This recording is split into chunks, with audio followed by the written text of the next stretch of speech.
ಪ್ರತಿಯೊಬ್ಬರೂ ಅಲ್ಪ ಮಟ್ಟಿಗೆ ಹೊಳೆದಷ್ಟು ಮಾತುಗಳನ್ನು ಆಡ್ತಾರೆ. ಅಲ್ಪಮತಿಗಳ ಬಗ್ಗೆ ನಾನು ಜಾಸ್ತಿ ಹೆಚ್ಚು ಒತ್ತು ಕೊಡ್ಲಿಕ್ಕೆ ಹೋಗಲ್ಲ. ನನಗೆ ಬೆಂಗಳೂರಿನಲ್ಲಿ ವರದಿಗಾರರು ಕೇಳಿದ್ರು, 22ನೇ ತಾರೀಕು ನಿಮಗೆ ಆಹ್ವಾನ ಬಂದಿದೆ. ಹಾಗೆ ನನಗೆ ಇಲ್ಲಿವರೆಗೆ ಆಹ್ವಾನ ಬಂದಿಲ್ಲ. ಹಿಂದೆ BJPಯಲ್ಲಿದ್ದಾಗ ನೀವು ರಾಮ ಮಂದಿರಕ್ಕೆ ದೇಣಿಗೆ ಕೊಟ್ಟಿರ್ತಕ್ಕಂಥದ್ದು ಇಲ್ಲೇ ಒಂದು ಕಡೆ ಕೇಳಲಿಕ್ಕೆ ಸಿಕ್ಕಿದೆ, ನಿಜ ಏನು ಅಂತ ಕೇಳಿದ್ರು. ಹೌದು, 10 ಲಕ್ಷ ಕೊಟ್ಟಿದ್ದೀನಿ, ನನಗೆ ಆಹ್ವಾನ ಬಂದಿಲ್ಲ ಅಂತೇಳಿ ಅವ್ರು ಕೇಳಿದ ಪ್ರಶ್ನೆಗಳಿಗೆ ಹೇಳ್ಬೇಕಾಗತ್ತೆ. ಇಲ್ಲಿ ಯಾರೋ ಒಬ್ಬರು ಕೋಟಿ ಕೊಟ್ಟಿದ್ದಾರೆ ಅಂಥವ್ರಿಗೆ ನಾವು ಕರೆದಿಲ್ಲ. 10 ಲಕ್ಷ ಕೊಟ್ಟವ್ರಿಗೆ ಏನು ದೊಡ್ಡ ವಿಷಯ ಅಂತ ಹೇಳಿ ಅದ್ರ ಬಗ್ಗೆ ನಾನೇನು ಬೇಸರನೂ ಇಲ್ಲ. ಕರೆದಿದ್ರೆ ಯಾಕೆ ಕರೆದಿಲ್ಲ ಅಂತಲೂ ಕೇಳಿಲ್ಲ. ನಮ್ಮ ತಂದೆ ತಾಯಿನೇ ನನಗೆ ಲಕ್ಷ್ಮಣ ಅಂತ ನಾಮಕರಣ ಮಾಡಿದ್ದು ರಾಮನ ಸೋದರ ಅಂತ. ಇವ್ರು ಹೇಳೋರು ಏನು ಎಷ್ಟು ಕೊಟ್ಟಿದ್ದಾರೋ ಬಿಟ್ಟಿದ್ದಾರೋ ಗೊತ್ತಿಲ್ಲ.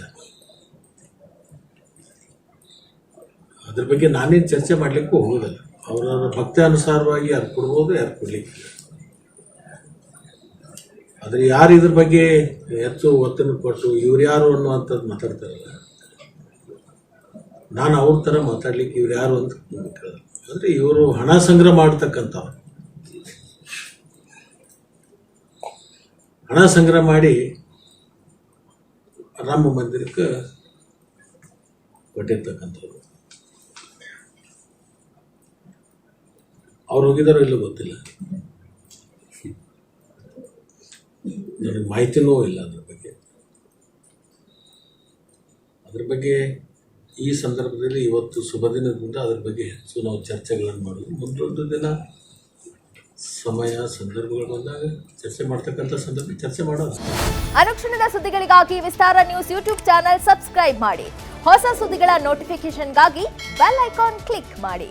ಲೇಟೆಸ್ಟ್ ಅಪ್ಡೇಟ್ಸ್ಗಾಗಿ www.vistaranews.com ವೆಬ್ಸೈಟ್ಗೆ ವಿಸಿಟ್ ಮಾಡಿ. ಅಂಗೈಯಲ್ಲೇ ಜಗತ್ತಿನ ಸುದ್ದಿ ತಿಳಿಯಲು ವಿಸ್ತಾರ ನ್ಯೂಸ್ ಕನ್ನಡ ಆಪ್ ಡೌನ್ಲೋಡ್ ಮಾಡಿ.